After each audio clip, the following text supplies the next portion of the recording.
Good morning, Metro Nui!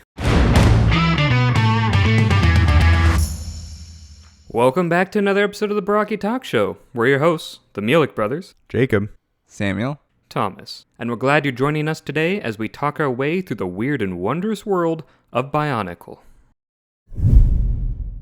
But first, coming up on the Barraki Talk Show.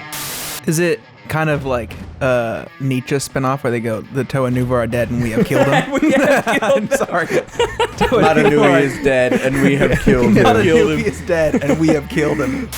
but when I first read that line, I was like, ooh, someone's a little jelly. Jallo looking at people dying. He's like, it should have been me!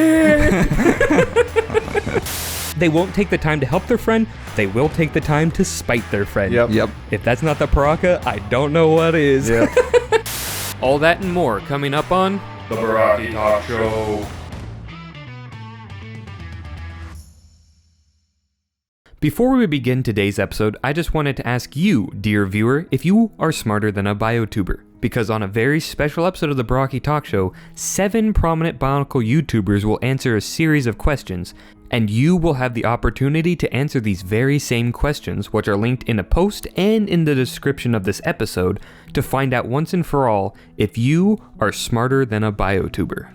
The Toa and Piraka are in a race for the Mask of Life to determine the fate of a dying universe, but they are going to face trials and dangers greater than either side could ever imagine. So, this episode we're going to be covering the events of Inferno, which is kind of like the climax and last book of part 1 of 3 of the Ignition trilogy. Joining us for this episode, we have very special returning guest star, Daniel. Woo! It's a pleasure, Yep. as always. As the one time. But let's dive right into it, shall we? How this book begins is 100,000 years ago. And this is where we see 2 great beings, who are like called 2 great beans? Yes, beans as in legumes. No, you fool. Beings as in people that exist. Being. I think Jacob was thinking of the one bean. The to rule one them bean all. to rule them all. Yes. And if you know what that reference is, Well, considering we've already referenced it on the show and Yep. explicitly stated Lord of the Beans and that it's VeggieTales, I think people will get it. VeggieTales podcast next. We're off to a great start already. Yep. So, No boxers here. Nope. 100,000 years ago, the 2 great beings are building a staircase downward. And it's cool to note here that they're invisible to the Matoran workers around them through some means or such. I don't know if it's technology or whatever, but it's a cool demonstration of just how much power they truly have, right? Yeah. And one of them has like a little arm cannon, and he's just like blowing away massive cavern-sized chunks every time he shoots it as they dig down further. It's just Garen's pulse. Yeah, whatever. but on like uber steroids. Yep. And what they're trying to do is they're trying to find a safe place to put the Mask of Life. Because they're like, this is a super important artifact, we don't want it to fall into any of the wrong hands. And you even get dialogue where they are scared of the mask and its power. And it's like, oh man, if this is scaring the great beings themselves, that's a little like, I don't know how else to put it, right? It's like, that's bad news bears. Basically like the nukes of the Bionicle universe. It's more like the Ark of the Covenant. Yeah. No, you know what it's like? It's like the Ark from Halo. No. Mhm. The Ark Because- from Halo's not dangerous. Yeah, it is. No, it's not. Oh wait, sorry, I'm not thinking of the Ark. Are you thinking the I'm Halo thinking ring? of the Halos. I'm thinking of the Halos. I don't know enough about either. To Well, they're both. Bro, you may be wrong or They're- you may be They're right. both giant weapons. Well, they're not giant weapons. One of them is a giant weapon. One of them is a very small weapon. They're both weapons that are specifically designed by a higher power to wipe out life in the universe should things get bad enough. That was the connection I was trying to make. Yeah, but the Halos don't create life. Bruh. That is I a feel good like point. my Ark of the Covenant comparison for this particular moment where they're like talking about how careful they want to be with it was more apt. I agree. Okay. Whatever. You've been vetoed by the council, It Jacob. makes literally less sense than the Halos, but okay. Jacob's Let's how just- can I be on the council let's and just not be a go master? ahead. Anyway, continuing on, the great beings then carve out a massive cavern, put the Mask of Life in there. They put up a bunch of separate traps and whatever, but in the chamber itself, right, the mention, like, the mask will make its own guardians. Yeah. And it's really interesting because we mentioned in one of the other episodes that, like, we went kind of back and forth on whether the Great Beings, like, actually understand all their creations. And this was the point that you and I referenced and said, no, there's definitely, like, they definitely do not understand all of their creations. And that's because they make mention in this intro, like, that they don't understand how it's exactly doing the things it does. And it's like, oh, that's crazy, actually. AI. Yeah, exactly. I mean, sort of. Yeah, it actually. depends on how you classify the Bionicles. But also, that's another Vakama upscale, because he made the Mask of Time easy peasy, no problem. Whereas the Great Beans are like, oh boy, this legendary mask is spooky. Got him. Vakama's the most powerful artificer in the entire world. So canonically, he's like up at par with the Great Beings as far as like making masks. Well, no. Because he needed, like, the Great Beings made masks before, like, they made masks from nothing, essentially, Yeah. right? Like, Vakama needed the Great Discs to be able to make the Mask of Time. Yeah. So it's like, he already had, like, kind of blueprints and stuff in Legends about how the Mask of Time would be created. So it and wasn't whatever. like he just conjured it out of Yeah, the thin Great air. Beings He was are like, just oh, I have this freestyling. brilliant idea of how to make a great mask. It's Yeah. like, no, he kind of had a lot of help. Yeah. So Speaking of help, Jacob, could you knock over that thing? Not that I necessarily want to look at Daniel, but you know. I thought you were going to say, speaking of help, our sponsor today, BetterHelp. Oh no. Don't worry, guys. We're not doing scams yet. There's always time. If we ever get shorter on cash, you know who to call. Ghostbusters. I feel like a lot of brands would pay to not have you have their product placement. Yeah. We blackmail So- them. We're like, you better give us money, otherwise we're gonna put an unsolicited ad gonna in promote our your video. product. you need to start like just listing products that you want to like blackmail. So just have a thing and you just have lists of products like Sony. That would be funny. That would actually be pretty funny. Stop us. Try. So, starting now in Chapter 1, it is current day, and Zaktan has broken out of his funk where he remembers the entire history of the Piraka. Somehow. And so the Piraka go down the staircase first, and this is where Haken comes running out from That's the end of Legacy of Evil. Yeah. Haken comes running out, and he's like, ah, and everyone's like, what's going on? And this is where they encounter a being called Urnak, or Irnak? I'll verify. Urnak. Urnaki. So, what Irnak is he's a Skakti legend that kills everyone he finds. Urnak, okay. So basically, they make a note of it. They're like, every legend with Irnak goes is that he shows up, kills everyone, and then leaves. It's like, that's actually pretty hilarious.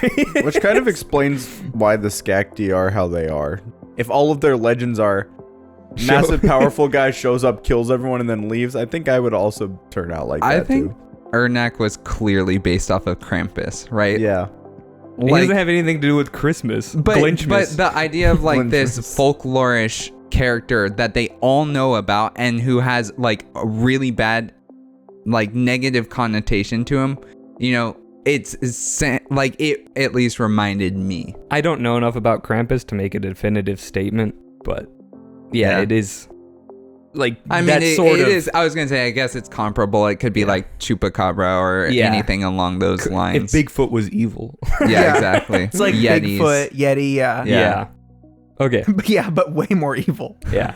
And this guy's Bionicle Blurry Creatures podcast. But Bigfoot wishes he was stacked to the gills like Irnak. Yeah. Because Irnak has so many stupid, busted abilities. So he has Zammer spheres that have ironic effects on the target, right? So when it hits Thok, it makes his armor come alive and start choking him out. When it hits Hakan, it makes his armor start melting. When it hits Avak, it imprisons him in his own mind. And when it hits Radak and Vezok, they just fight each other. But the funny thing, though, is that when Vezok and Radak start fighting each other, Vezok absorbs or copies Radak's power of, getting back Infinite. up. So they're just pounding on each other in a complete stalemate. I'm like, that's hilarious. I like the fact that it's like ironic Zammer spheres, and then when he shoots 2 of them, they just start fighting. It's like, how is that ironic? This is what they do all the time. I guess it's ironic because neither one will win. No, I know. Yeah, I'm just saying, it's like that's just standard operating procedure. Yeah. Okay, and that's just what his Zammer sphere does. His main ability is that he can transform people into pure thought. So they don't have to be like incapacitated or anything to do this. He just looks at you and boom, now you're just pure thought. And so he then takes you when you're pure thought and puts you inside his mind, which is described as like a super suffocating, like constantly pounding labyrinth, right? And so Zaktan is actually the one that gets absorbed into his mind, and he's like, what the heck is going on? And be warned, when Iranak shows up, all the Piraka are scared out of their gourd. This is literally the only time we see them so scared. Like, even when like Brutaka and Axon show up, like they're worried, but they're not scared. Yeah. When they fight Iranak, they're like, it's over. We are done. Like, there's no chance we're surviving. So Zaktan gets placed into his mind. And this is where Iranak has one of the coolest lines. He's like, I've converted you into thought, which means if I stop thinking about you, you go away forever. I'm like, oh, that's actually a really cool, like almost instant win ability. Because it's like, oh yeah, who's Zaktan? It's like, he's gone forever. And then we cut away from them. Wait, I have a question. So when he turns you into thought, does that mean that like you as a soul or mind are turned into thought, like, and you captured? Are bodily. Or so that's like, does mind, body, and soul turned into thought and absorbed into him. Okay, so they just disappear. Like they went. The rest of the Piraka would not be able to see Zaktan. No. Is that like reversible? Is there a way to get out of just being thought? We'll find that out later. That is a great question. Yes. Because in the meantime, we cut to the Toa. And the Toa are cautiously going down the stairs. They're like, okay, we know the Piraka are here. They're probably going to want to ambush us or something. And so Jala doesn't want to rush into it. He's like, because Vakama obviously has a bad experience doing that. And Tahu is very prone to that. So we're just going to take things slow and chill out. And they do something really smart here, is that Matoro uses his mask and starts scouting ahead because he's invisible, intangible, and whatever. Yeah. And this is when Matoro sees the Piraka just get utterly defeated by Iranak. And he's like, oh yeah, guys, they're getting roasted.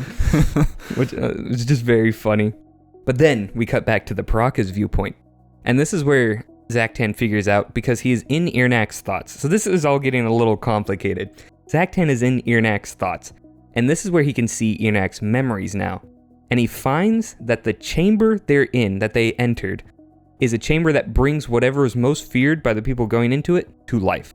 So Iranak was a purely mythical being, but they feared him the most. So when they enter this chamber, he was brought into reality. So he has memories of that and is aware of his own existence, which is so bizarre. But then Iranak rematerializes Zaktan. So he transforms him out of thought back into his physical body. And he's like, okay, Piraka, now that I have you, I'm going to torture you guys forever. And I'm gonna heckin' love it. And I'm like, yep, that fits with like a mythical Skakti figure, I imagine. And then Zaktan is like, no, Iranak, I'll kill all of us if you don't let us go. But eventually Iranak's kind of going along the lines of like, you guys are too scared. You won't even be able to do that, right? I'm just so overwhelming.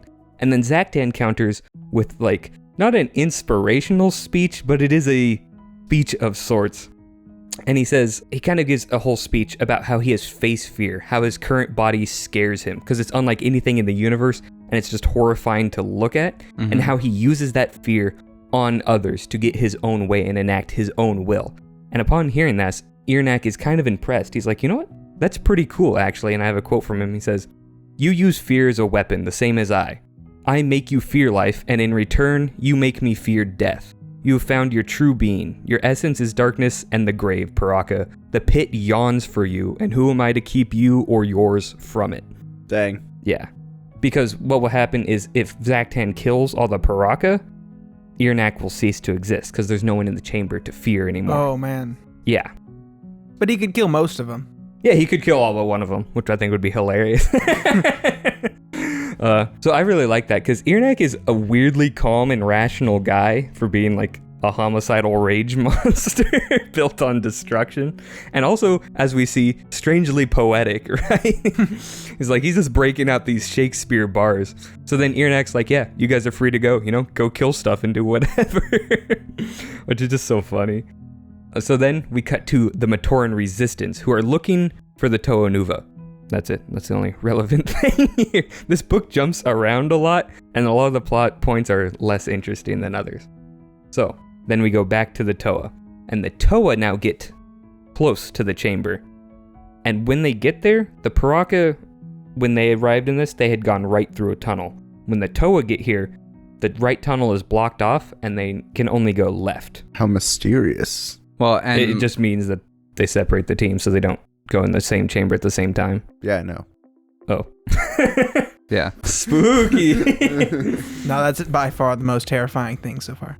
You telling me they block off tunnels? No. But what's funny is they can tell there was like an entrance there because Matoro was like, I thought the He's like, rightmost it was entrance on was this open. side Yeah. when I came down here. It's the Greg Heffley. I know I'm not crazy. But then Hyuki goes over. He's like, no, this stone is like, it looks like it's been here for, ever, right? And also like, I can't break through it. It's indestructible. And they're like, okay, whatever. Let's just continue on.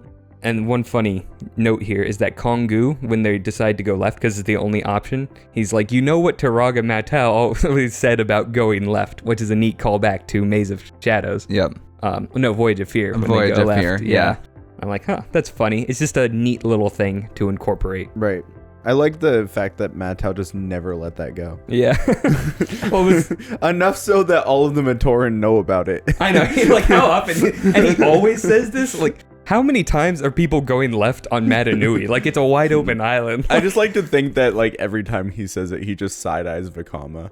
The question is, I want to know, was it the only time? Was it the only time he chose to go left that it, like, scarred him permanently? Or did he think another time he's like, you know what?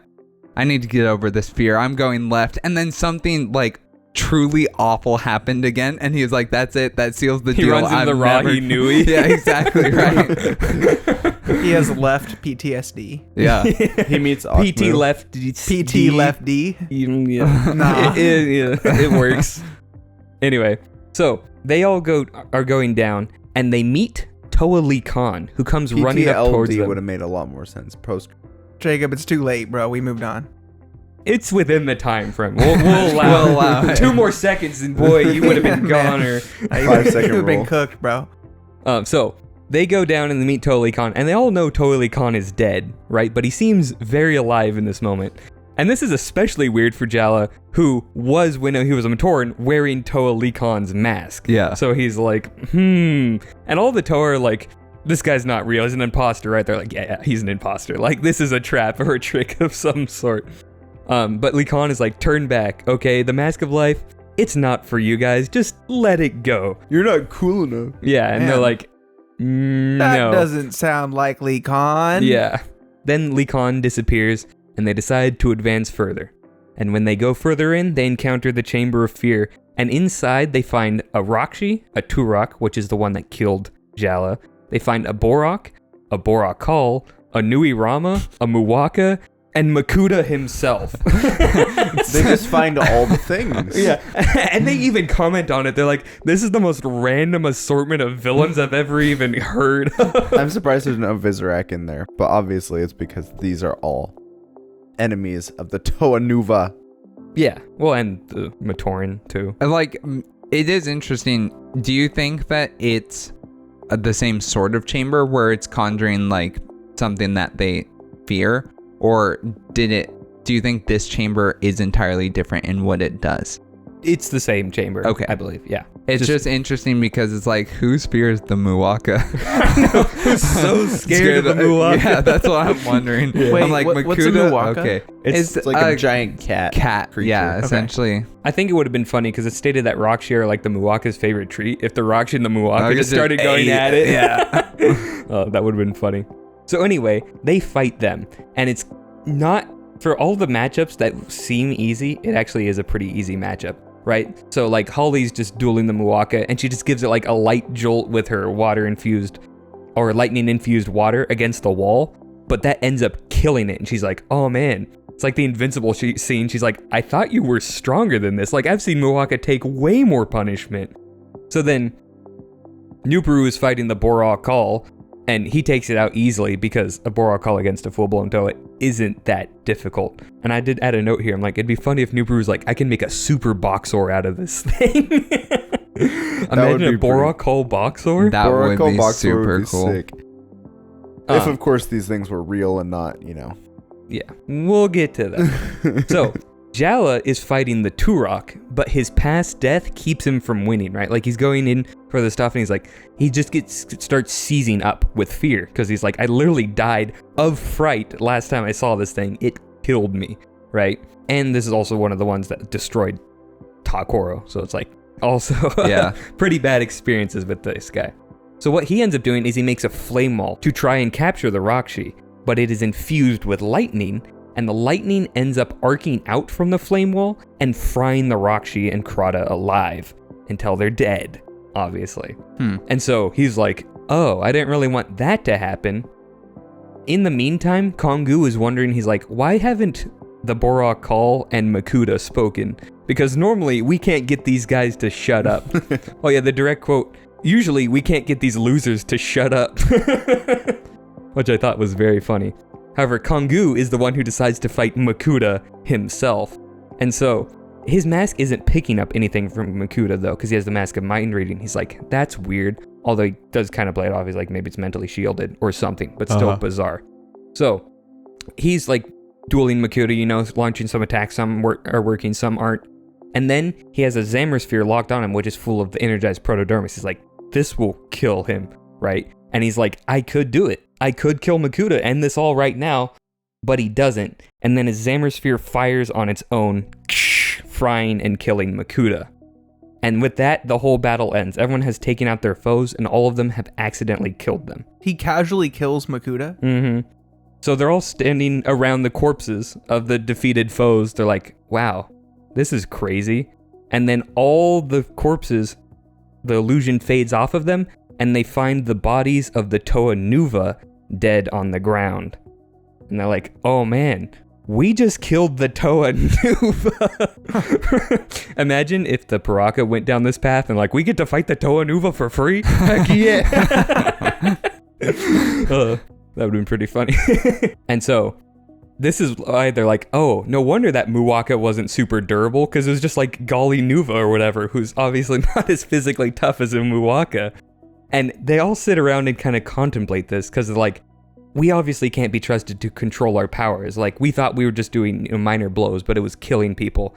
Like, but also, we were totally fooled by this. What else is an illusion, right? Because Likan was an illusion, all our villains were illusions. So like, is all of Voyanui an illusion? Is the Mask of Life an illusion? Like, there's no way to determine this. How would they know? I would hate to live in the Bionicle universe, because just literally anything could just be anything else at any given I know, point. it's just, especially with all like the shape-shifting and illusions. That's what I was saying. And then you also have like just the normal like telepathy tricks and whatever. It's like, man, it's a scary world out there. Is this thing not real because it's actually not real, or does it just look like something different, or is my mind playing tricks on me? Yeah, because if you believe it's not real, half the time the illusions start becoming unreal again, right? So it's like, what I don't want to deal with that. So, and then they're like, how do we know that our quest won't end up killing Madanui instead? What if we get the Mask of Life and that's what ends up killing him rather than saving them? Is all the information we're getting an illusion? But then Kongu is like, let's not go down that thought process. He's like, we can't give up because there is no one else who is going to save Madanui, right? The Toa Nuva are dead. It's us or the entire world ends. It's like, even if it is an illusion, this is our best shot because we have no other course of action. Is it kind of like Nietzsche spinoff where they go, the Toa Nuva are dead and we have killed them? I'm sorry. Madanui is dead and we have killed him. Madanui is dead and we have killed him. Yeah, and then Jala gives a speech about the Toa Nuva, how despite all their fears and flaws, they fought on, and they would have wanted the Inika to do the same, even if they knew they were the ones who killed them. Because we have a quote from Holly where she's like, Jala's like, they would have wanted us to fight on. And Holly's like, even after this, asked Holly quietly, especially after this. And that quote hit really hard because I'm like, yeah, I would believe it. Like the Toa Nuva, I don't think Tahu would hold a grudge. That I believe. But I think the others would be like, go save the Great Spirit, right? That's obviously your destiny. So I thought that was a cool moment that bolstered the Toa Inika as characters and heroes and bolstered the Toa Nuva as characters and heroes. Mm-hmm. So then the Toa regroup and they continue on, only to discover that the dead Toa Nuva was also an illusion, because that was their greatest fear, that they would kill their heroes unintentionally and misuse their power. And so that's why the Seletu didn't sense anything on them either, because they weren't real. And they're like, oh man, I'm so glad those were illusions. And Kongu's like, or they were Pomatoran, because he couldn't read their thoughts. And then everyone gets a good chuckle and they move on. Except Huki, I assume. He's a Potoa now, okay? A Potoa. A potato. Wait, no. A Topate, it doesn't matter. That's what, 3 failed Bionicle puns already? So then we move on Samuel, put a failed Bionicle puns down on the screen. Zerkelda will get it. Yeah. So then we have the Piraka. So we cut to them, and they're in the next chamber already. And it cuts, how we cold open on them is that they're all trapped in invincible stone cages. Yeah. With a single latch in their cage. And so I think it's from Radak's perspective that we're on, and he's about to pull the latch, and then a voice is like, it starts saying that if they all pull the latch at the same time, they'll all live. But if one pulls the latch out of sync, only he will live. It's like that mini game from the Trivia Murder Party, the Jackbox game. Yeah. It's also the last people you want to play that game. I know. with. This one's so funny because I'm like, I can see this already. And Zaktan and like Thok and Hakan are like, don't pull the lever yet. Don't pull the lever yet. Okay, we can all survive. And so that's enough to make them not instinctually pull it. Because all of them are also thinking like, I can't take on all these chambers alone. I'm gonna need all these bozos with me. And this is where Hakan is like, then I suppose we have to work together. And there's literally ellipses between the words. It's like it just had never occurred to them to truly work together. And it even says, Hakan said the words obviously disgusting him. So before they all pull the latch, they all fall out of the bottom. And this is where you say, Radak says the voice lied because he pulled the latch early and was still falling with the rest of them. What a little turd. It's so funny. Because, like, they're all just sitting there, waiting, like, okay, we're on the count of 3. And then they're just all falling. Radak's like, darn you, the voice lied. He feels screwed over right after he tried to screw everyone else. Yeah, exactly. I'm like, that's what we call instant karma in the biz. Just a perfect character moment. So they all fall and they get like on like a water slide almost through like tunnels and whatever until they come out into like a half submerged cavern. And they're like, okay, this isn't too bad if that's the penalty for losing. It's not a big deal. But then flame jets in the top half of the cavern all spout out and start like boiling everything. And to be clear, it's half submerged and they were dumped into the liquid protodermis. Correct. It wasn't like they were dumped in the air. There wasn't like land on. So like they're all in water swimming and there's air above them. Yes. Yeah. In the cavern. And flame jets are now filling like all of the air above them. So they're like, okay, but even with these flame jets, like we can still try and make it out, right? Except the flame jets now act like fiery bars. So like they're interlocking in a grid pattern and they're gradually increasing in heat. So like the water is getting warmer and warmer. And so they go down underneath the water to where it's cooler, right? Because like we're not getting all these flame jets. Zaktan even tries to throw some protodytes and they get incinerated, right? Because it's so hot.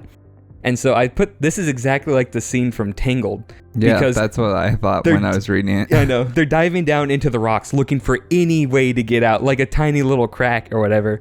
And then Vezok, I believe, actually finds the way out. Being the water Piraka, I guess he has a natural affinity. And they manage to find a small crack and like break it open with their raw strength and find a way out. So they go through a little tunnel into the next chamber. So this chamber doesn't have any major obstacles, and they're like, okay, we survived that trap. Now we can set an ambush for the Toa when they eventually get here. And the book does point out a small interesting fact. It says that in their scheming, the Piraka didn't notice the minute changes to their bodies after getting exposed to the water. That will be important later on. We'll see about that. Yeah. So now we cut to the Matoran resistance, who now they find the Toa Nuva who are imprisoned. And this is the real Toa Nuva, not dead, fake, made up Chamber of Fear Toa Nuva. So what happened is they got enslaved with Xammer spheres.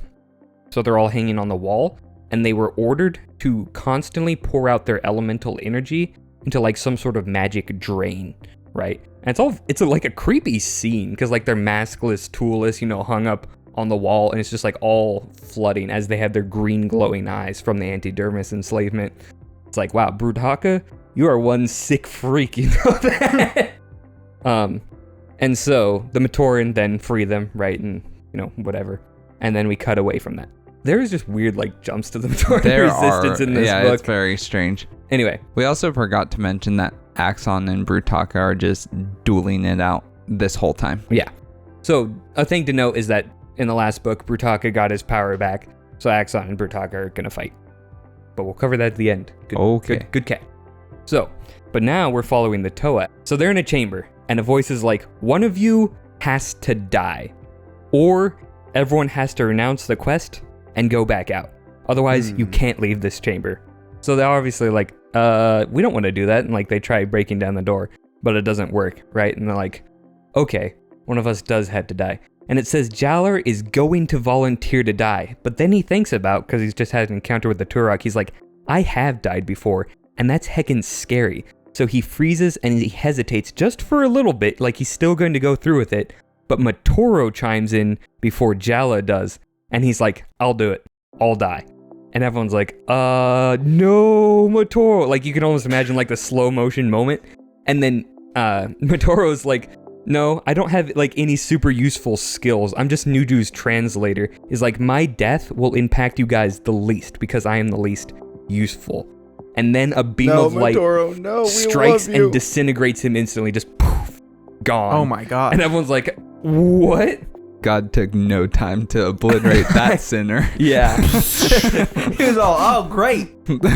Yeah. And this is where everyone's like just super sad because like, oh my gosh, Matoro just died.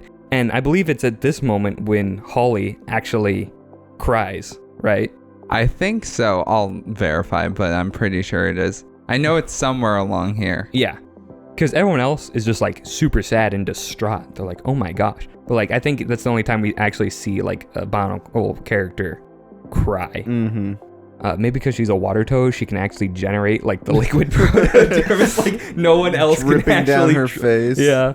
The interesting thing, it was a reverse monkey's paw. It said someone had to die, but it didn't say that they couldn't be resurrected instantly. So what happens is that the chamber then just reassembles Matoro straight up. He's just back to life, and everyone's like, "Sweet!" And the chamber's essentially just like, we needed to know someone had to be willing to die because that's what heroes do, right? Because the Piraka wouldn't. The Piraka never would have gotten through that chamber, which I'm like, man, if only they'd gone down in that chamber. Someone would have died, but they would have just all killed each other. Yeah, true. That's excellent. They're like, someone has to die. They don't have to volunteer. You can just kill them. Haken just stabs Vezok in the back just immediately. That would have been hilarious, actually. All they needed was a blood sacrifice. It didn't say that it had to be willfully given. Yeah. Right? Yes, it is the point where Holly cries. Yeah. So then once that cavern is all done, they continue on. And it's not lost on Jala that as they're walking down, Matoro seems much more confident and is actually leading the party down to the staircase. Yeah. Which I'm like, that's a cool moment because he just had these massive self-doubts where he's like, I'm useless, I'm not going to be contributing to the team. To now that he's actually done the sacrifice, he's like, maybe I am pretty useful, which is a nice little moment. Took like literally dying for the team to get self-worth. Yeah. It's interesting too because I took this as like Jala being almost a little bit jealous, and it definitely plays into it later. Like there are more comments made later where it's like, oh, okay, that definitely was the start of it. But when I first read that line, I was like, ooh, someone's a little jelly. Jala looking at people Jala dying. the jelly. He's like, it should have been me. It should have been me. Yeah. So I just think that's a cool moment. So then they come down to a chamber with a strange being who wears, and it's described as like rounded gears on his feet. We obviously know these to be wheels, but they're just flabbergasted. Like they're like gears, but they don't have what is it supposed to do? What a bizarre contraption. It's just like, it's so funny because earlier, in the books, it's like, oh, we have clearly doors. Everyone who knows what doors are, right? Right Act, the feeder of doors. Then they get to wheels. They're like, what the heck are these? What? Wheels. No, wheels. No. So it's just funny. It's like, Greg's like, you can have one, but only one. Love wheels or doors. He chose what was behind door number 3. Anyway. Wow. So the bean says that he's going to kill them, and they're like, the bean. I should just flash a bean on the screen every time we say bean. Yeah. Yeah. So the bean's essentially like, I'm Umbra, and I'm gonna kill you guys because that's my duty. And they're like, we're not gonna let you do that. But then Umbra starts moving at like extremely fast speeds where they can't even see him, and he disarms all of them. And they're like, oh, that's not very good. Is Umbra the wheel skates guy? Yes. Yeah. And so Motoro is like, okay, he just ices the whole cavern so that when Umbra's running, he loses traction and just like skids into a wall or whatever. This backfires. Yeah. And so then they're like, haha, we got him. Now we can go take him out. And then Umbra turns into pure light and starts like shooting around the cavern and tries to kill them. I have it in my notes. He tires to kill them. He tires to kill them. Yeah. But then Motoro makes more ice all around the walls and the ceiling, so that when Umbra hits it, he starts bouncing back and forth at literal light speed, and they're all trying to dodge it, obviously, because you don't want to get hit by like a massive beam of light. That though? It's very unclear because there's a point I didn't bring it up because it's not super important, but Nuperu is flying and Umbra in his light form is chasing him. They're like, and Nuperu can't avoid him for long. I'm like, how is Nuperu avoiding him at all? I think the craziest part.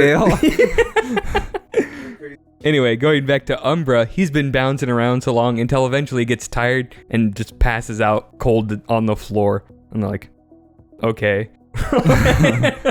Like, it's just a very bizarre moment because I'm like, how did they win? Because if Umbra's so fast and he has the explicit intention of killing them, why did he not do it? Because like even in his normal form, he's like going super fast. They can't see him. He disarms them all and can shoot like beams of like disintegration lasers from his staff. So it's like, why didn't he just hit him?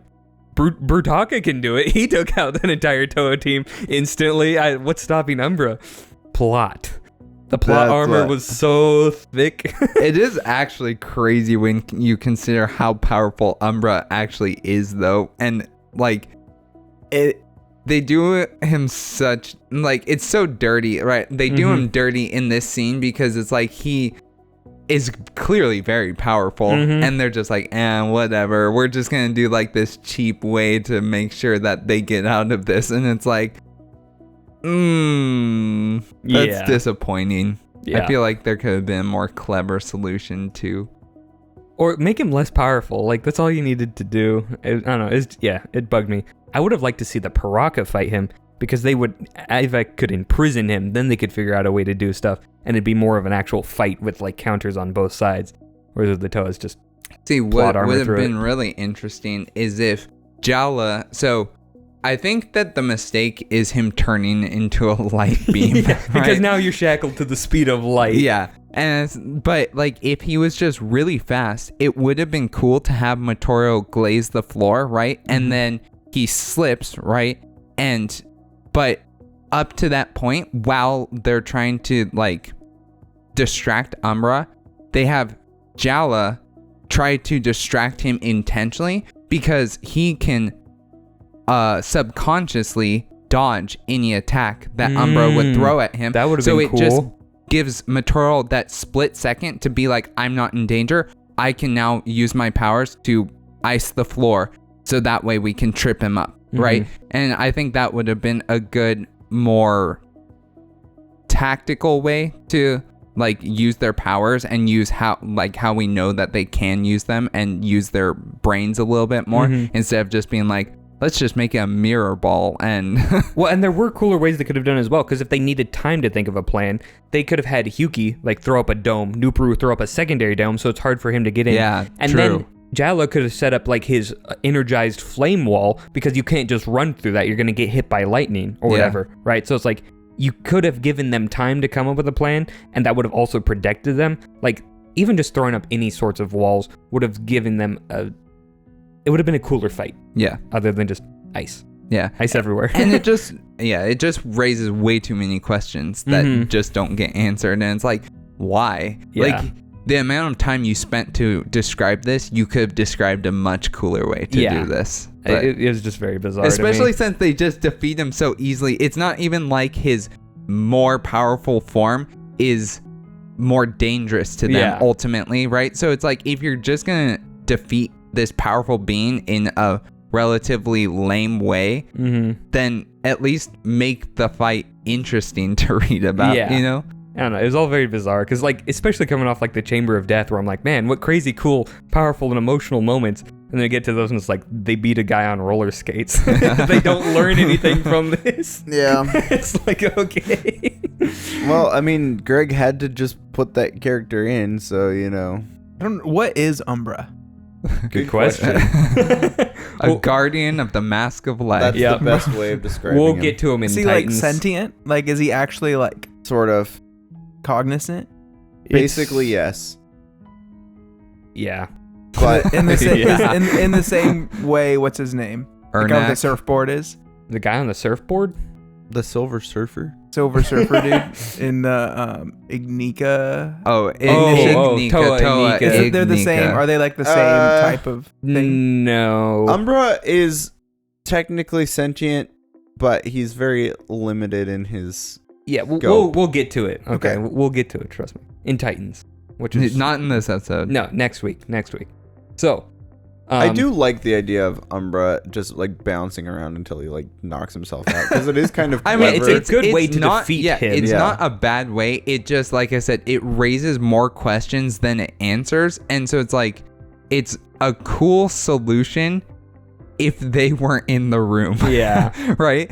Like, if he had bounced into a room and that, like, okay, this is another way they could have done it. They could have baited him into a room that Matoro had created the mirror glaze on, right? And then they could have sealed off the entrance. And so he would have just bounced in there. forever. That would have made way boom. more sense. Yeah. Than him just getting tired. Yeah, and not even just tired. Like, the tired thing is not the part that bothers me. It's that they are in the room with a thing that is moving at the speed of light at various angles, right? Presumably he's not just going back and forth between the same 2 points. And it's like, you're gonna die. Yeah. Like, the amount of times it could cover that room in a second is insane, right? So it's like, you're just gonna get vaporized by this I moving feel like it would bolt also of give light. off a lot of heat and possibly melt the ice. That's also a very good point. Greg would be like, I'm not a physicist.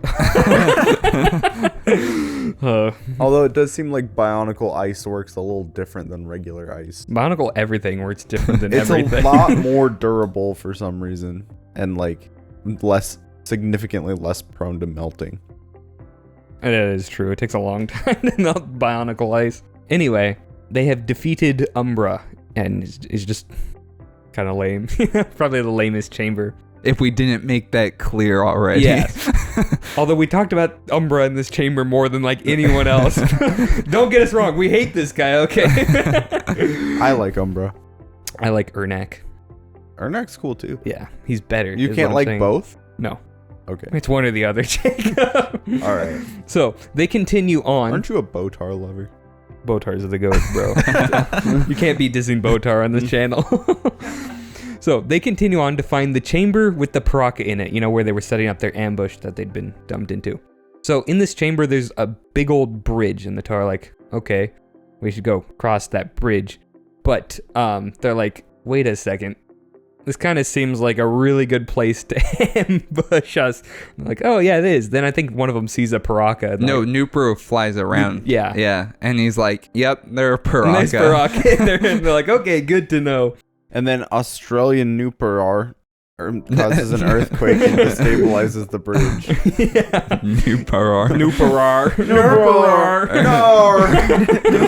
Yeah.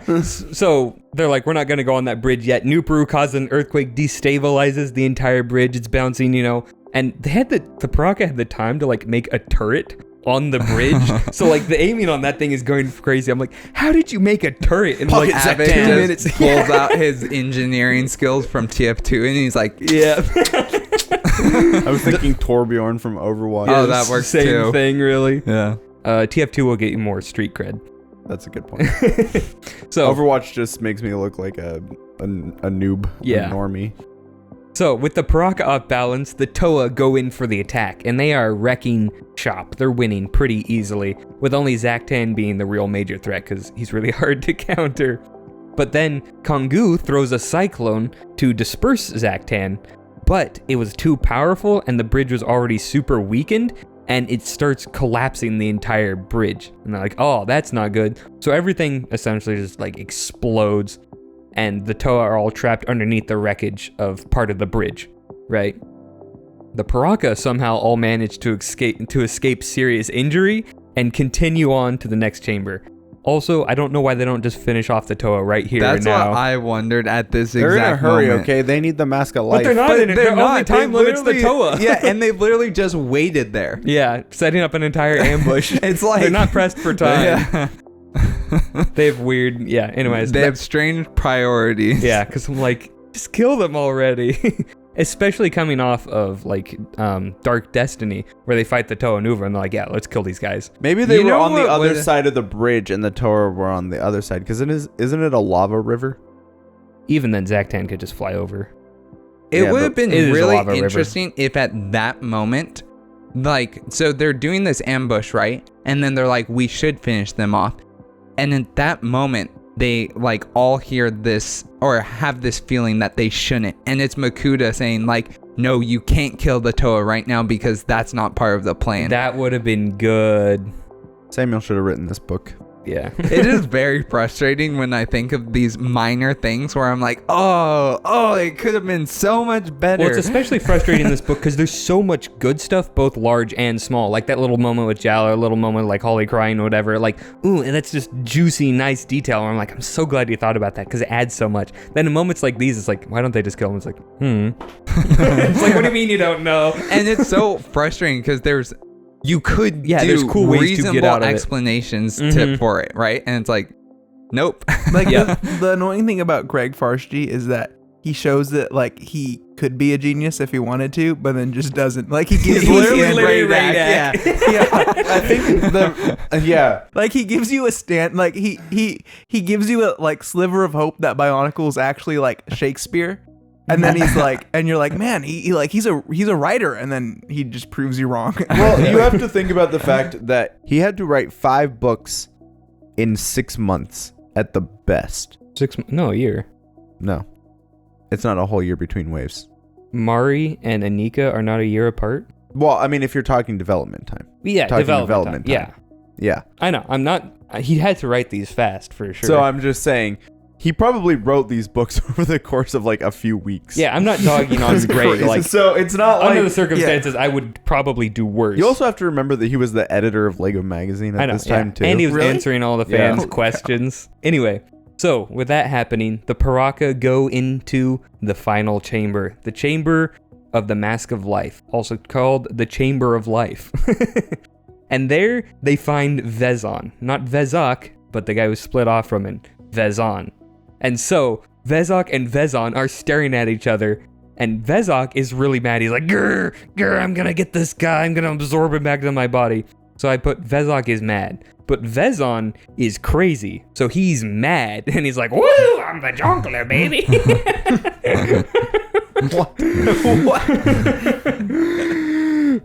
So then they're like, we're going to take that mask off you, and then you're going to get hit by the Spear of Fusion again. Because also at this moment, Vezon is holding the Spear of Fusion while riding on his big old giant spider, Fenrak. Isn't that crazy that he uses as his weapon the tool that created him? Mm-hmm. Pretty poetic, you think? Yep. Yeah. And so Vezon, they're like, what do you know about they're asking Vezon what he knows about the Mask of Life, and he's like, I'm wearing it, cursed by it, serving it, raging at it. Not always in that order. Want it? Come and try and take it. Please. I'm like, ooh. So good. Yeah, what a great quote, because it like showcases how much is going on with Vezon. Like, this dude is nuts. That's the best way I can put it. He's a little freaky in the head. Very precious of him. Vezon's the guy with the riding the giant spider. Yeah, spider. And he's like bald looking, I guess. He hates and loves the mask as he hates and loves himself. Yeah, that's he's definitely like the Gollum. vibe. Yes. But like, whoa, I finally got a comparison that Thomas agreed with. Well, except that he Thomas doesn't love it, he accepted just it. hates it. I mean, Because he's cursed by it and raging at it. and And he's wearing also it. wearing it and serving it. Yeah. None of those are really positive attributes. And I was going to say, Thomas, he's kind of Jacob. forced into You those. can love something and still Jacob, hate he it can at the same tolerate time. it. He tolerate hates and loves the ring as he hates and loves Mhm. himself. Exactly. But also he says, you want it, come take it. Please. Like, he wants this thing. Well, yeah, but the Off. come take it is a threat, and then the please is like, actually, though. Yeah, you can read it either Yeah. way because the inflection's Yeah. unclear. But I like that you can read it either way. I imagine it like he's just, like, in the same sentence, he's, like, switching inflection and intention the whole time. Smeagol and Gollum duking It's it just out in his very, mind. Wearing it, cursed by it, serving it, raging it. Not always in that order. Want it? Come and take it. Please. Please? Please. Please.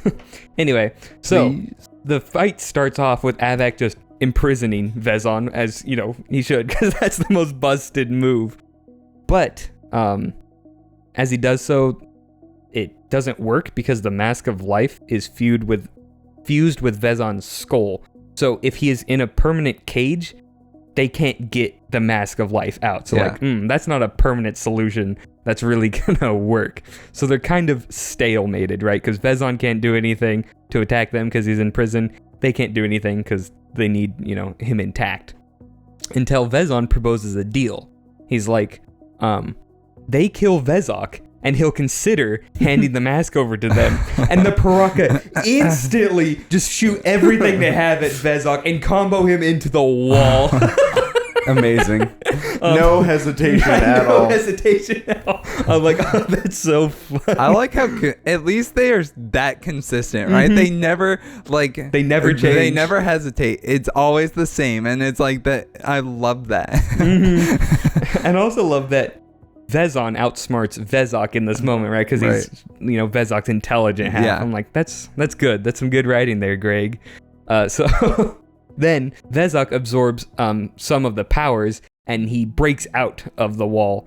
And he starts brain blasting Thok and Hakan because he, you know, absorbs Hakan's thoughts, which I'm like, okay, that's cool because we've seen he can absorb multiple powers. Now he's essentially like a supercharged Piraka, and that's a major threat. And so he's also really mad. He's like, you're gonna believe Vezon? He's like, I can understand murderous. I can even deal with treacherous. But you five, you're just stupid. Which is an even worse insult coming from Vezok. I know, Vezok. right? But I'm like, also like, Vezok is completely right. Why would Vezon give you the mask even if you did kill Vezok? Well, Like- that's why I thought that was so funny, because Vezon's like, let's make a deal. Like, when has any of the Piraka's deals ever Ever gone worked. through, right? Yeah. Like, Yeah. And they're like, yeah. But it's also smart. in character because It's if they smart. think they could get anything That's out what of I'm it, they saying. will do it. That's why it's brilliant. Yeah. On Vezon's part, it's actually genius, right? And it's like, it's so funny. Yeah, I heckin' love this moment because the Piraka, they are just the perfect antithesis of everything the Toa stand for. Like, they're all these superpowered, juiced up, roided guys with like crazy abilities, but no teamwork, no loyalty, it's just they fall apart at the finish line so hard. And then Vezon's like, yeah, I wouldn't have given you the mask if you'd killed him. And he's like, I couldn't even if I wanted to because it fused to my skull. The amount of backstabbing and just like depravity in this wave is like taken to the extreme as opposed to everything else. Yeah, it's Yes. like we were saying before, like you can't get more treacherous and backstabbing than the Piraka. Like it's just at 100% all of the time. Like every single one of their scenes ends with one of them backstabbing the other. Like, And it makes it like they're like backstabbing and like treacherous and sneaky, but in a not clever way. Like they're not sophisticated about it. Yeah, they're just bozos. it's not. They've only done a few times where it's actually like pretty clever. Pretty clever, yeah. But most of the Because time, they're kind of clever individually and on their own, but when it comes to like betrayal, it's because it's very spur of the immediate moment, and right? instantaneous. Yeah. Like it's just like boom, and it happens. yeah. So then when this is They see an opportunity and they take it. yeah. So then Vezok blasts Avak so that the cage disappears, and he's like, now I'm gonna get to fight Vezon, right? But then Vezon shoots the Spear of Fusion and fuses Vezok with Radak. And now they're combined. And if in case you haven't noticed, they're like the two physically most powerful Piraka. So this new beast is super powerful and just defeats all the other Piraka pretty much on the spot. But then Vezon defuses it, and they're so tired out from being fused, they both pass out again. Nice. So Vezon's just like, bloop, done, fight over. One ploy, one attack. It's easy win. I also just want to say how much I love like Vezon as like a concept of the Guardian of the Mask of Light. Mm-hmm. Like Yeah. life, like having it attached to him Mm-hmm. is such a cool idea. Yeah. Like, because I think you picture it like how the Mask of Light was, where it's kind of just sitting there, Mm-hmm. you know. But then you come into this chamber, it's like, nope, it's not just sitting there. Yep. And it's the kind of thing where like I can see why the Great Beans would be afraid of this. Like Right. that's spooky, right? Yeah. Yeah. I also really love Vezon, and now that we've gotten to him, this is why it feels so weird that with the context of Legacy of Evil, that it's only been 1 month since they split, right? And it's like, that just seems wrong, because it sounds to me like Vezon has been trapped with the Mask of Life For a long for time, like yeah. decades maybe. Yeah. And it's like, which could have totally been possible, right? Just like, put there's- another 10 years past or whatever Yeah, at the end of Legacy there's of like Evil. Or there's 1,000 literally years, no or reason. 10,000 yeah, years. well, It it, doesn't- has to be at least within 1,000 because Boyanui blew up during the Great, or after the Great Cataclysm, Yeah, like the right? Spear of Fusion So- didn't have to be in Makuto's lair. It could have been anywhere. Yeah, that's what I'm saying. So it's like there are some things that limit the timeline that are important, but there are a lot of other things that they chose to get that limit the timeline that's like that wasn't necessary. Yeah. And it's such a bummer, because I feel like Vezon could have had such a greater depth even if he had this like tormented, like decades here long, for hundreds of 1,000 even years. centuries long, tormented life. Yeah. You know? I agree. Kind of like Holy Grail keeper Yes, guy. except evil. Yeah, Like evil. Vezon's evil. Yeah. So, now we come to the Toa, and the Toa are entering the chamber, and they're like, they see all the Piraka just defeated on the ground, and they're like, that's not a very good sign.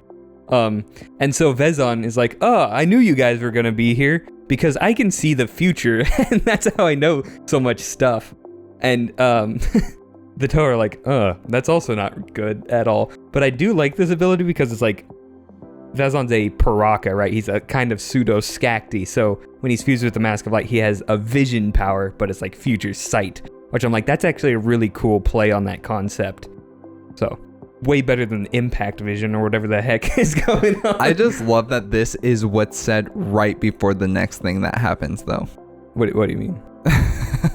Because, so, well, I guess it's not exactly right here, but at some point, Kuki bounces something off to hit the mask, right? Yeah. And it's just funny because it's like, well, I guess Vezon does stop it, doesn't he? Yeah. So what happens is the Toa are like, okay, this guy's obviously deranged. Let's just beat the heck out of him, right? You know, like how people see Batman and Spider-Man. They're like, homeless crazy person, beat him up. So one of the opening moves is that they see the mask is on the back of his head, and Hyuki throws a stalactite and has it bounce around while they're like trying to talk, still like in the semi-talking phase with Vezon.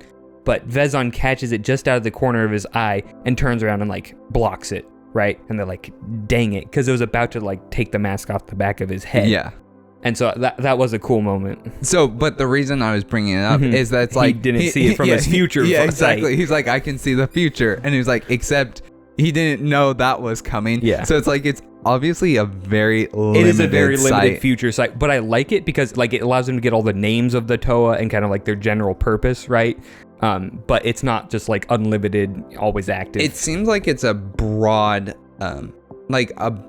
site in the sense of like it's painting the broad brushstrokes of it. So he's like, I know that there are going to be Toa coming. I know that there are 6 of them and that these are kind of who they are. Mm-hmm. I can see the Piraka are coming. But then he doesn't know, like, he can't see the specifics of how they arrived. It almost works like how the rest of Prophecy works in Bionicle, right? It's like where you get vague hints about what they're supposed to do, but you get concrete details on like who they are, what their powers are going to be, kind of like what they would be like. So I think it functions well, and it's pretty consistent with how we see future sight in the universe. That's cool. I like it for that. Anyway, so the rest of the attacks, just nothing affects Vezon, because he explains that he and Fenrak absorb all kinetic energy, and not just from attacks against him, because if he hits something, he gets power from that kinetic energy he exerts on something else. And it's like, that seems really powerful. Yes, it is really powerful. This is one of the most busted abilities in Bionicle, and that is saying a lot, like a lot. And so they're like, oh man, we can't really steal the mask, and we can't really like beat this guy through conventional means. But they also notice that like when all this is going down, they notice somehow that the Piraka were definitely moved by an outside force to try and get this mask. Because like no one would want to get this intentionally. First of all, because it's extremely difficult, and second, if you take the mask, you're going to be cursed, like essentially if you're not destined to it. Yeah. So they're like, whatever the Piraka knew about this, they were like totally deceived and misled. Yeah. Which I thought was a cool detail. And they also know that like whatever was doing this to them obviously didn't care about its pawns, because they're all, splayed out almost dead on the floor. Yeah. So then the Toa come up with a sick plan to defeat Vezon. They're like, he absorbs all the kinetic energy, right? But we have things that don't rely on that. So Kongu starts sucking all the oxygen out of Vezon. Holly starts sucking all the moisture out of Vezon. And Matoro he freezes all the moisture that is already present or that Holly can't get out inside of his body. I'm like, man, that's... If that had killed him, what a cruel and brutal way to go. Right? I'm like, this is like... They clearly did not learn their lesson. Yeah, it's like if from someone... mere moments ago. Yeah. It's like if someone watched Avatar and they're like, yeah, get those bloodbenders and that's exactly what I thought the of. Zahir thing, get their lungs out. But all this does is weaken Vezon. So he's weakened, and they're like, oh man, this is working. We just gotta keep going. But then Fenrak starts just ramming against the wall with his legs. And they're like, why the heck is he doing that? And that's when they figure out that he absorbs kinetic energy that he exerts on other things. So they're back up to full strength because Fenrak's just ramming the wall, getting all their energy back. And it's like, and they're sharing essentially energy and powers at this point. So it's overpowered because he's like 2 people. Yeah, he's 2 people. Well, and he just gains infinite amount of energy from just whacking something. I thought it's kind of funny because like it'd be really interesting. The pair of them could literally make the most powerful being in the world, because if Vezon whacks something and then hits Radak and doesn't kill him, then he's he can resist that much power or that attack, and then he just does it again but with more power. And it's like he can't be defeated. Any hit from any physical like contact would just not destroy Radak at all. Be kind of funny. Yeah. But it's also funny because as stupid as busted as these abilities are, like the Spear of Fusion is essentially a total counter to them, right? Because if you get the Spear, like it could theoretically siphon off Radak's like ability or siphon off Vezon somehow. That's true. Right? So like Bionicle just has weird side counters to literally anything that could exist, which makes it so fun when they do combat. But anyway, so when they see that's going on and Fenrak's gathering up their strength again, Jala responds by hitting the ground under Fenrak with his ability, sinking them into the lava. And so they're like, did you just kill that guy? Because as we've seen, lava has like weird properties that seem to like bypass a lot of natural resistances. And this is where Jala gets a really cool moment, because he's like, oh my gosh, the Mask of Life was on that thing. It's gonna melt if I don't go in and get it. And so he's about to go dive into the lava. And they're like, Jala, we know you're a Toa of Fire, but that's going to kill you. You have like 5-10 seconds at max before you get completely melted. He's like, that's 5 and 10 seconds I'm going to use to go get the Mask of Life back to you guys. I'm like, ooh, that's a cool moment. These Toa just want to die so bad. I think I'll say like I think his motive was just to one up Matoro. Yeah, like he was He's still like, bitter over that. Watch this. This isn't gonna be painless like your death was. They're like, no, like you have some time to get the mask, and he's like, but I'm gonna die anyway. They're like, I think the mask is immune to fire. No, I have to do this, please. Takes a bath in the lava. Lightning comes out of nowhere, strikes him. He's like, I'm doing something. So then, before he does, Vezon rises out of the lava, and underneath, Fenrak has been transformed. Yes. I just had a very interesting thought. Jala stops Tahu from dying in plasma lava-ish, right? Because Tahu's trying to charge into it, and Jala says, you can't do this because you are a hero. It is your responsibility to protect us. You cannot just throw your life away, right? And it's true. In that moment, there would have been no purpose for Tahu to do this. And then in this moment, Jala has the exact same choice. Jump into essentially plasma or lava, right? And it's like it will sacrifice himself. He will die. But in this case, he is actually serving destiny. He is being a hero, this or one he has action heroic intention. Will save the universe, right? And so it's like, oh, I have no clue if that was an intentional parallel. I don't think it was, but it's a great parallel. These, like, it seems like these Toa are like surpassing their predecessors in pretty like key ways. Yeah. I feel like they're way more functional, but even beyond function, like they're like developing a lot wiser. Because like we've talked about before, like they just synthesize the wisdom of the previous Toa to make like the best versions that they can be. Yeah. And it's cool because later on they do also teach the Toa Nuva a few things, and the Toa Nuva become more competent and relevant because of their experiences on Voi Nui. Yeah. But anyway, Vezon is rising from the lava, and underneath him is no longer Fenrak, the spider thing, but a giant dragon called Cardis. Yes! And so Vezon kind of goes on an explanation. He's like, this is Cardis, he's a dragon, and he's constantly generating energy in his mouth. Now, he can either, let it go back into himself and blow himself up, or he can shoot it at all of you guys. Guess which one he's gonna do? So then, like, Cardis opens his mouth and just starts shooting massive blasts of energy. I have to say, I really like Fenrak, but Cardis is such a massive upgrade. Cardis is cool. Cardis is so cool. Wait, why did he change? Because he went into the lava and the Mask essentially of like Life can change things. Yeah, and the Mask of Life change things. Yeah, so it's like you Yeah. guys are losing. Obviously, you need an upgrade. The mask essentially evolved. Yeah, because Fenrak is just a scaled up version of a Smaller spider. lava spider or something like that. They're called Fenrak. Yeah, and then Fenrak spiders. and Fenrak then crabs. Cardis is Fenrak like bug. the upgraded version of Yeah, that. upgrades, people. Yeah. It's so cool. So when Cardis is shooting out one massive energy blast, the Toa try to match it with blasts of their own element, and all 6 of them together still get overwhelmed by the energy from Cardis. I'm like, that's a lot of energy. Like this That's thing. enough to seal Makuta. Cardis just shooting Toa seals at everything he sees. But then this is where things get interesting, because Jala tells Kongu to use his mask of telepathy on the Kanohi in Nika, because Kongu was kind of picking up some weird stuff over there. So Kongu's like, okay, and he uses it, and it works. And Kongu sees that the mask wants Matoro to be its guardian, not Vezon. And it kind of a quote here. Sorry, I was just gonna say it sure has a funny way of showing that by turning Fenrak into Cardis. It's like, I'll just kill all the people, but I really want that guy. It's like, aren't you controlling all of this? And it said when Kongu is reading its mind, a quote here is that abruptly the mask's feelings became crystal clear. It despised Vezon, thought of the Piraka as less than nothing, barely worthy of the life that infused him. Dang. I'm like, oh my gosh, Mask, like that's brutal.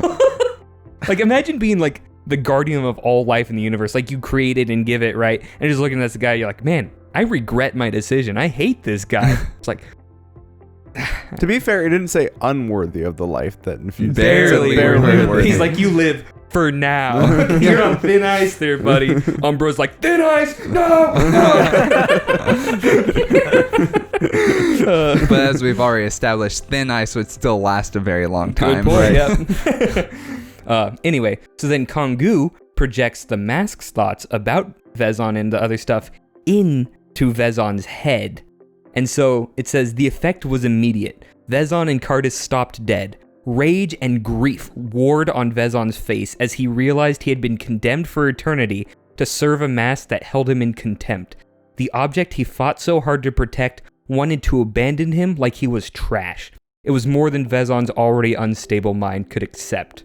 No, he shouted, his voice ragged. I did everything you asked. I beat the Piraka. I beat the Toa. No one is touching you. No one is taking you from this place, ever. And I won't be gotten rid of after all of this. I won't. I'm like, man, what a brutal moment. An audience, if you are feeling bad for Vezon in this moment, just know that he does get his due graces later. What? So don't worry too much. Yeah. It is really interesting. Well, actually, Yeah, Daniel, go ahead, you- Daniel. Yeah. Just is he protecting the mask by choice, or what did he like travel down there? He was trying to steal it. So he split away from the Piraka and traveled to Voyanui ahead of them in an attempt to try to get the mask before they did. So he did. He somehow got to the mask, which would actually be an interesting story in and of itself. But he gets to the mask, and presumably when he touched it, it decided, you are going to be my next guardian. Yeah. And so, but, yeah. Yeah. Just so brutal. I'm like, this is the stuff where I'm like, Greg can be a really good writer when he wants to be. Like, that's some like epic tragedy right there. Holy moly. And it just makes you feel for Vezon, because like, this guy's evil, but like, that's some torturous, brutal, soul-crushing stuff. You can't really feel bad for Vezon because it's not really his fault. You know, like, he got split off unwillingly from this pure evil being. You know, like... But it's not like Vezon is I'm not saying morally good individual. No, I'm just saying it's not... Like, He's his had a whole rough life is not really his fault, you know? Like... Yeah, true. He barely even got to make any choices beyond going after the Mask of Life, which is the one thing that he knew, like, he had even the capability of comprehending to do. I guess I think we can get into it in Titans, because we'll cover Vezon more in depth there, but a lot of interesting stuff to talk about with him for sure. But as we continue on, Vezon aims to kill Matoro, but Kongu launches the special Zamor Sphere that Axon had given them. If you remember in Power Play, Axon's like, oh, you're going to the Mask of Light Chamber? Here, take this. It's infused with some of my power. So, when this hits Vezon, it freezes Vezon and the Cardis Dragon in time. It is a stasis sphere, essentially. And they aren't dead, which is important because, like, they'd be really hard to kill. Because they're like, oh man, what have you hit them with? They didn't know what was in that Zamor Sphere. They're like, what did you do to them? Like, are they dead? And I have a quote here, and it's like, no, said Jalar. Then seeing the madness and loss reflected in Vezon's features, he added, something much worse. They're still alive. I'm like, dang, even they can be like, yeah, Vezon's life is just terrible. Yep. This dude, man, and now we're going to beat him up. It is kind of like, I feel like a suitable, like, it's a horrible end to his like sins, I guess. But it part of it is like, part of what makes it so horrible is that it's like fitting. Mm-hmm. At least in the way of, like, he is a horrible, contemptible character, right? And the Mask of Life caught him, right? And then turned him into his, like, puppet, essentially, right? So he's held hostage for, like, he's a slave of his own, like, greed.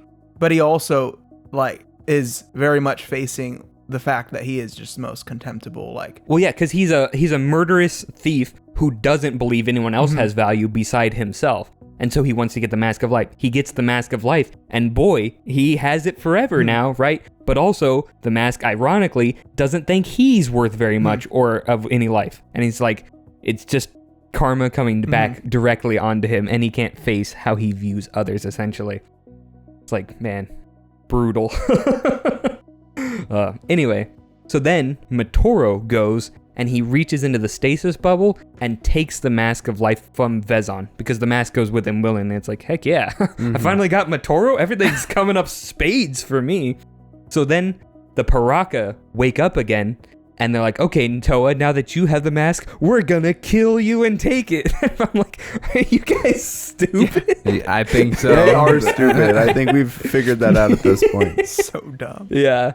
But then we cut to the Matoran resistance, and they show the Toa Nuva their masks, because they had the Toa Nuva mask from when they broke into the fortress. And they're like, and there's another Toa team on the island, Toa Inika, right? With like Toa Jala and Toa Kongu. And they're like, Toa Jala, Toa Kongu, what the heck? They're like, we know That those would be names. such a shock. I know. Like, what are you talking about? Yeah. They're like, did you eat your head, bro? But then we cut back to the Toa. And before the fight with the Piraka and the Toa goes all out, the stasis bubble undoes, and Cardis hits Motoro with a blast, and Motoro drops the mask. And as it, you'd think it would clank on the floor, and everyone's ready to go catch it because they're, they can see where it's gonna fall. Instead, it levitates and starts flying under its own power up the staircase, and everyone's like, what? And then they just start booking after it. It's so funny. And as they're all running, Hyuki puts like stone shackles around all of the Piraka's feet so that they're slowed down, and the Toa get a head start on them up the staircase. Quick thinking, Hyuki. I know. I was like, that's some smart stuff. One of the first useful things Hyuki's done so far. Watch him do that to all like his opponents in like the arena. He's like, oh, what? Your feet are stone? Guess I get to go first. That'd be pretty funny. That would be funny. So the Piraka obviously free themselves pretty fast, but Vezok is like, no, I want to be made whole. Vezon is right here. We have the spirit fusion, okay? I'm just gonna do it. And Zaktan's like, we don't have time, okay? Vezok's like, I'm not going until we do. So then Radak goes over, grabs the spear of fusion and cracks it over his knee, then takes the two pieces and cracks it over his knee again. And it's like, does that settle it? And Vezok's just raging. Because I would be really heckin' mad. I'm like, too. There's no reason to break it, bro. Just I take it also with like you. the amount of time it took Radak to go get the spear of fusion. It's like someone else could have just dragged Vezon over in the exact same amount of time. That's the part that's always so funny. The reality is They didn't want him to be whole. They will take the time. Yep. They won't take the time to help their friend. They will take the time to spite their friend. Yep. If that's not the Piraka, I don't know what is. Yep. So then the Toa follow the mask all the way to the bay, the inlet bay, whatever. And they're just booking it after it. And nothing can stop it. Like they put up earth walls and just smashes right through it or whatever. But it does slow down like when it's out of sight. Like it's wanting them to catch up, right? Kind of like how like video game NPCs will slow down when they sense you're too far behind. And so they all go and they're running to the bay, and it just goes whoop straight into the bay and starts going down fast. And they're like, what the heck? But they're really quick thinking. So Holly jumps right in after it, and Motoro ejects his spirit because he can go even faster than the rest of them and follows it down. And since Holly has the mask that lets her see Motoro's spirit, he can guide her to where it's going and tell her like directions and whatever. I'm like, that's a really cool bit of like instant teamwork, but a genius way to do it. But Holly doesn't have the mask of water breathing, and the pressure is getting too much for her, and she like eventually starts to drown because she can't go after the mask. She's like, oh no. And so Motoro races straight back up to his body. He's like, guys, Holly's drowning and she doesn't have the mask. And they're like, oh dang, we got to go in after her. Jala's probably like, now's my chance to kill myself again. Jala's like, I was thinking the same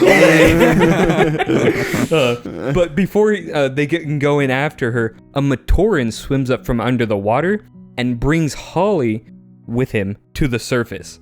And they're like, what the heck? And he's like, help, there's a city under the sea that needs your help. And then he dies. And it literally says like his heart like, flashes out. So it's like a very clear on-screen death of a Matoran. Yeah. Just to kind of cap aside off from this. the time the Piraka kicked one into the volcano.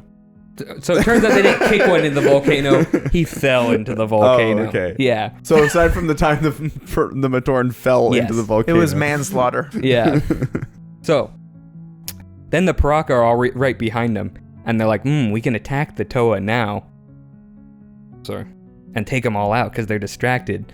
But then they see Axon and the Toa Nuva showing up, and they're like, let's not do that. And then they all bail. It's about Smartest time. move the Piraka ever made. I feel like at the beginning of the story, you're like super excited to see what the Piraka are doing, and by the end, you're just like, get out of here. Like, we don't care. I know. You just like, They suck. you're like, I don't want them to fight the Toa again. I They've just want them taken to so die. many L's already. Yeah.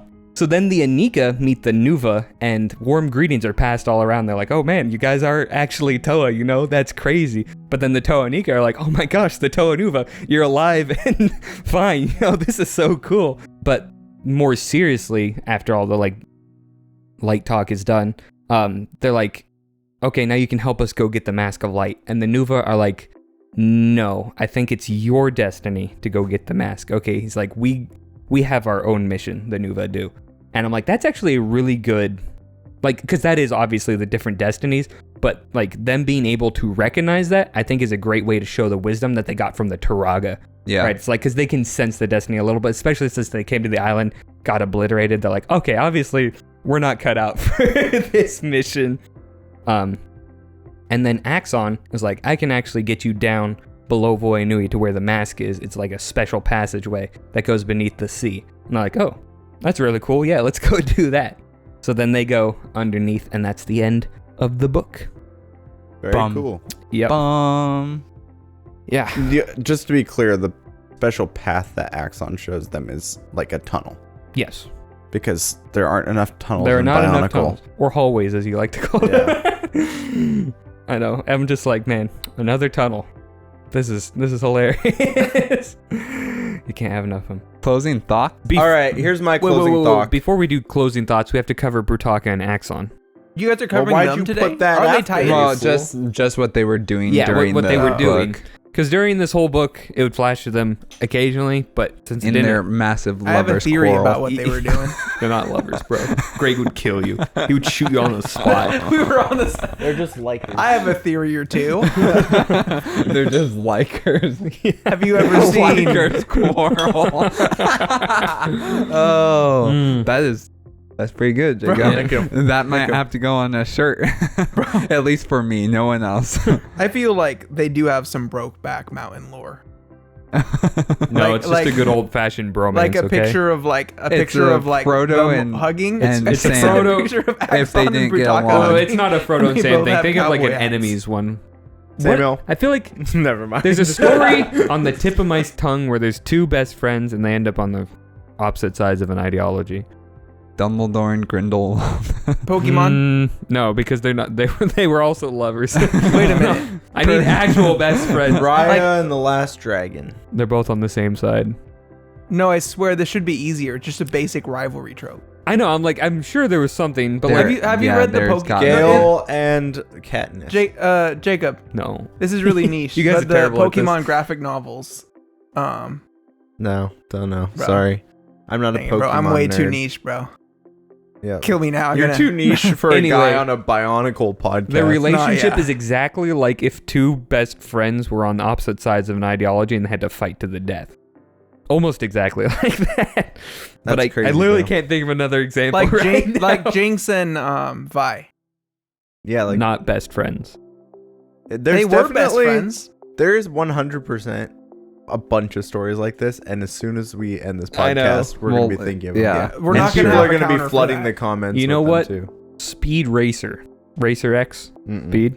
They're not exactly on opposite sides of the... Like, Racer X is not actually evil. I mean, he kills people. What? In the original Speed Racer, yeah, he murks folks.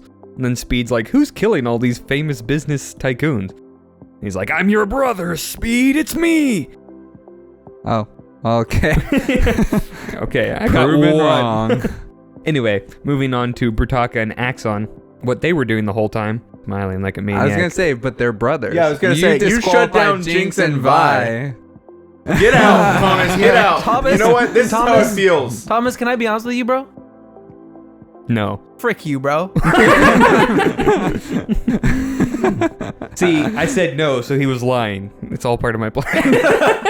Dang, no, that was good. So, Brutaka and Axon. So Brutaka gets his power back. Oh, Magneto and Professor X. Yes. That's Optimus the one. Prime and Megatron. Yep, That's there the you other one I was go. thinking. Sounds Okay, good. it's all coming together now, baby. Tom and Jerry. No. Oh, never mind. My bad. My bad, guys. Also Anakin and Obi-Wan. That's what I was thinking of. You were like a brother to me. Exactly. That's where I was getting the Wow, brother. there are a connection. lot actually. Superman and Lex Luthor. Who put this here? Yeah, no, they're not but brothers. Elphaba and Glinda is Mhm. definitely true. Peter Parker and Harry Osborn also that's a good true. one. Mhm. Yeah. Anyway, I feel like we just we're trying to think of it, but we were thinking too niche. interesting. This Ignore one's a the good classics. catch. Oogway and Kai in Kung Fu Panda is Yeah. also true. That's more of like a father-son. Really. No, No, they were contemporaries. Oh, I was thinking of Tai Long. Yeah. No, Kai. Man, that's such a great relationship. Garmadon and Sensei Wu. Oh, there we go Oh, again. Well, they're actually brothers. They- so. No, they're No, they're actually brothers. They are actually actually brothers. The Yeah. Ninjago lore is Yeah. so weird. Ninjago podcast next? No. Anyway, so back to Brutaka. Matanui and Makuta. Hey, now we're Oh. talking. Whoa. That's way too niche. No one's gonna get that. Hey, Jake. hey, clip that. Clip that. Okay, so Brutaka and Axon, they're both at full power. Brutaka's fully restored, and they're like, okay. And Axon's like, okay, we're just gonna go at each other, and instantly they start fighting full out. And Axon is thinking to himself, he's like, I'm trying to kill Brutaka because like he's done a lot of evil stuff so far, and he doesn't really deserve to live anymore. So how it plays out is that Axon is stronger physically, but Brutaka has both height and reach because he has a sword. So it's a pretty close fight, and they're pretty evenly matched. However, while they're fighting, Axon mentions he's like, I've called Botar to come and help me out with this fight. And Brutaka's like, oh my gosh, not Botar. Please, please, not Botar. He's like, that's way too far, buddy. That's way out of bounds of what we're supposed to be doing. So, as they continue fighting, Axon is holding his own for a while, but eventually Brutaka gets in a good hit, and it sends Axon to the floor. So Brutaka goes in for the kill, but then Axon like grabs his sword. But what he didn't realize is that the sword has built-in functions to stop it from being pulled away, and it zaps Axon. He's like, ugh, and he's going on the ground.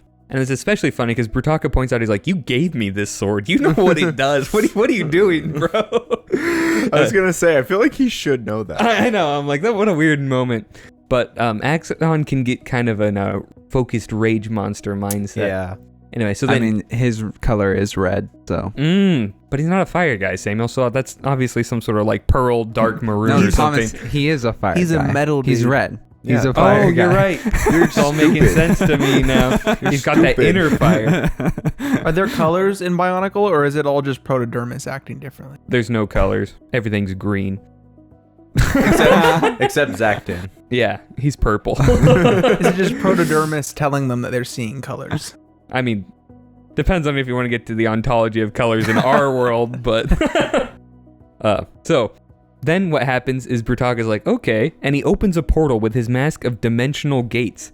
And he's like, this is gonna send you somewhere really bad, Axon. And you know what's cool about it? No matter how far away I go, it's not gonna close till something gets sucked through. Even if you knock me out and take off my mask, it's still not going away till you get sucked through. Foreshadowing. And it starts moving towards Axon slowly, and it's like, it's always gonna come towards you, buddy.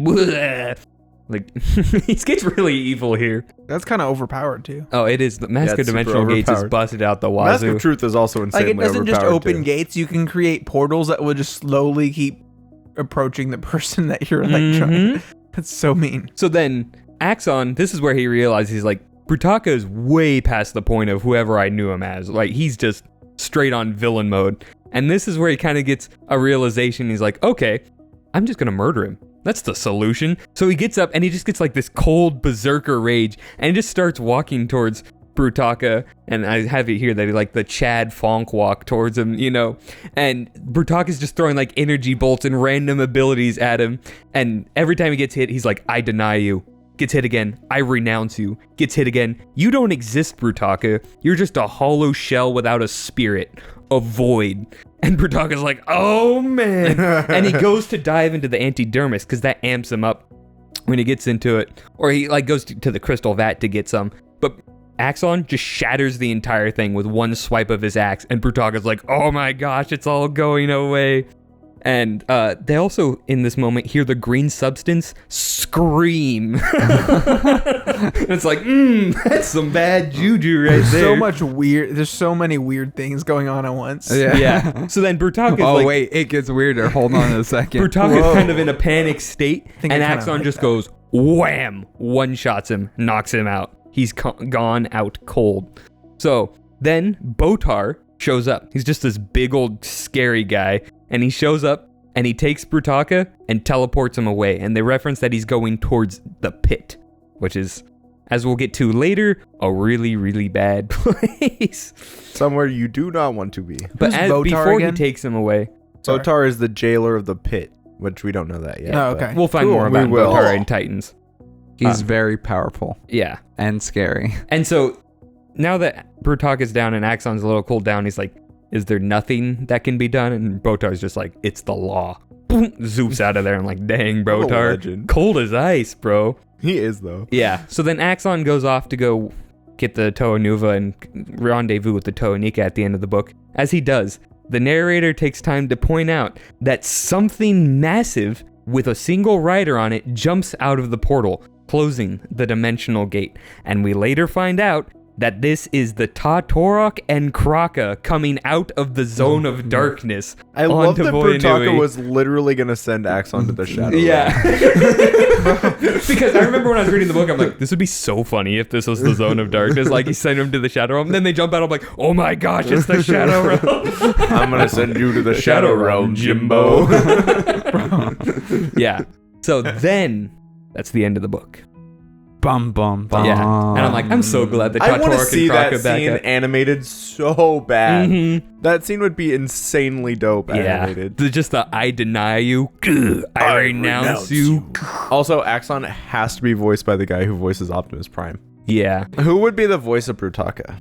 They Pierce do have Brosnan. a very like Pierce Brosnan. They have an like very similar to like Optimus Prime Megatron relationship. Yeah. Yeah.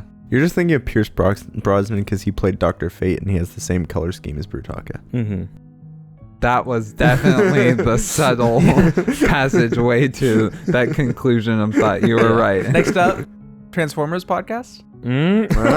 Dude, That's not one we've mentioned yet. I don't think we have. The problem, it's funny because I feel like our audience is like 100% Transformers fans as well. The Venn diagram is just a circle. Yeah. Robot Guys fandom is strong. I would do a This is it. Transformers Prime podcast. Yeah, Transformers Wait, Prime Transformers heckin' rocks. Best Transformers show, not even close. They're gonna kill us. Yeah, they will. We're gonna They get really They're gonna will. firebomb our house. I feel like that's not a hot statement. That's a pretty controversial They're statement. like, Really? we're doing, Yeah. we're What's hitting the you other- on the way to Greg's. The only other one would be like the classic. Yeah, the OG Yeah, series. the OG Yeah, series. G1 and Beast Wars are the other two common. Beast Wars sucks. Not even comparable. I've never even seen it. Okay, I have. guys. Complete garbage, bro. Fair enough. Anyway, we cannot be I held think- responsible for things that Daniel says Yes. on our podcast. This is purely his own opinion and does not represent the official views of the Barraki Talk Show. The one War for Cybertron fan. Hey. Thomas looks at me. He's all, I reject you. I renounce you. You don't exist, Daniel. He's You're too just far- a hollow he's shell too without far gone. spirit. Yeah. Anyway, do we want to go to closing thoughts Yeah. on this book? I think that this story is so good. Like, Mhm. honestly, genuinely, I've been saying that about all of them. But I love the Inika stories. I think every one of them is a banger. They just hit different for some reason. Yeah, I liked Inferno. I was very entertained as I read it. Mm-hmm.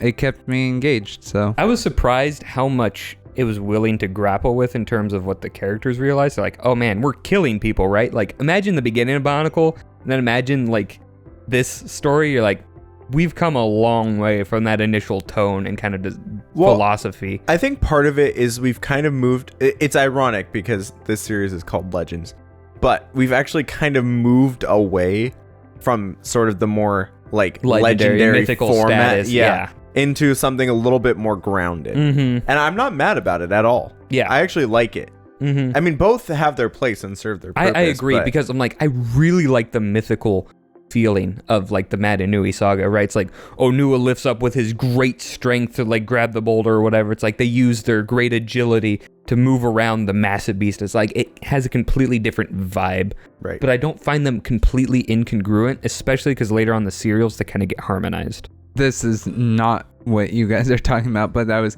looking for what Axon says to Brutaka here, and I noticed that when Kraka comes out of the portal, she says, "I don't think we're in Metro Nui anymore, Tatorok." Excellent. I'm hilarious. like, that is some interesting meta commentary right there. Technically, I guess it's not meta commentary, it's technically, that meta. could but It's not Metru commentary. Oh. that could just be something that someone would say, you know, Yeah. Uh-huh, definitely. Given the situation, given the situation. all things considered. Although it's funny because like they teleport into like a destroyed stronghold on a random island, but like when they left Metro Nui, it's just a bunch of destroyed vacant buildings. Yeah, So like, fair enough. I feel like they wouldn't know they're off Metro Nui There were yet. no Vizirac Webs, true. webs anyway. Yeah. Going back to what they go through, it also has cool just character moments and what they're willing to like. My favorite moment is when they kill the Toa Nuva, and they're like, the Toa Nuva would have wanted us to go on, but not in like a trite, cheap way. Yeah. Like they legitimately consider they're like, maybe this is it, maybe this is over, right? And if I was in that situation, I would be like, yeah, I would probably lose faith. So I like that they go through a lot of actual real dark stuff. Yeah. It's still a children's story at the end of the day, and come to reasonable logical conclusions that are still heroic. Yeah. It makes them really, it gives a lot more depth to the characters. But speaking of characters, I also really like Kongu. I think this is his standout book, because in Power Play, he doesn't do a whole lot aside from like his fight with Avac and some funny quips. But in this one, like, since it is a more darker, since it's a darker tone than Power Play, him being lighthearted and funny and quippy actually serves a much better purpose. That along, you get to see like his Iron Will core, because he's the one to start snapping them out of like that Toa Nuva post-death funk. And he's also very proactive in this and like wise, like he makes good decisions and stuff. So I think since he doesn't have a super defined trait like a lot of the other Toa, this just brings him up to that very good tier rather than leaving him like in mediocrity. Yeah. So that's one other thing I wanted to point out. This is why Kongu is one of my favorites, because it's just like he has a lot going on. He doesn't have that je ne sais quoi, but he's got everything else. Well, with that being said, our next podcast is going to be about the Titans of Voya Nui. Yeah, where we'll dive more into Axon, Umbra, Brutaka, Botar, all of them. Every single one. Except the ones we don't want to cover. Even Fenrak and Cardis. Yeah, And because they have so much lore about them. They'll explore Axon's It's and not Brutaka's necessarily about the relationship lore. in depth. Yes. It's about the Very in depth. awesomeness. Because let's just say We'll discuss how Axon and Brutaka are not in love at all. this is a counterpoint. This is going to be a counterpoint to Les Bionicles. We're cutting that part out, right? I'm saying everything that just get cut. All right. We're coming for you. On that note, Wait. I think before we go, we should describe our feelings about this book in one word each. okay. I got nothing. Someone else go first. Dope. Wait, I gotta figure mine out. Oh, feelings or just describe the book? Feelings. Yeah, about it. feelings. Oh. But So, feelings. like, what's is your like, takeaway impression from it? I feel excited for the future. I'll say that it is fascinating because you are like gripped by this book. You're like, wow, what's gonna happen next? Or wow, I'm so glad that happened. I would say intrigued. I think intrigue's a good word for it. I don't know, because like the word that comes to my mind first is gateway, and meaning that like a gateway is intriguing, like it catches your attention and you want to walk through it to see what's beyond it. And I think that's where this book falls, where it's like the gateway itself is interesting, which is what draws you to it. So this book is that gateway where it is quite interesting, but you know this is just the start. There's so much more directly consequential to this, right? Yeah. And so it's like you're reading it and you're like, this is pivotal, but it's not yet the climax. Yeah. So Yeah. I think that's a good way to describe it. Samuel wins. Sorry, guys. Good job, Samuel. I'm impressed. to be fair, I said mine last, so I had the longest amount of I would time to also think like to about say it. that you said way more than Yeah, one that was word. way more than one word, That's bro. true. That's true. I did have to elaborate on why I meant that word or why I chose that word. Minus 3 demerits. Well, Wait, minus 3 demerits, so he's up 3 merits? yeah. 50 points from Gryffindor. Okay, well, good night, Metro Nui.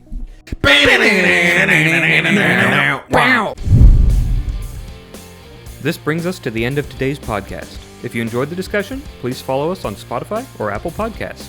If you like to watch instead of listen, you can also find us on YouTube. The Barraki Talk Show is only made possible thanks to viewers like you. Thank you.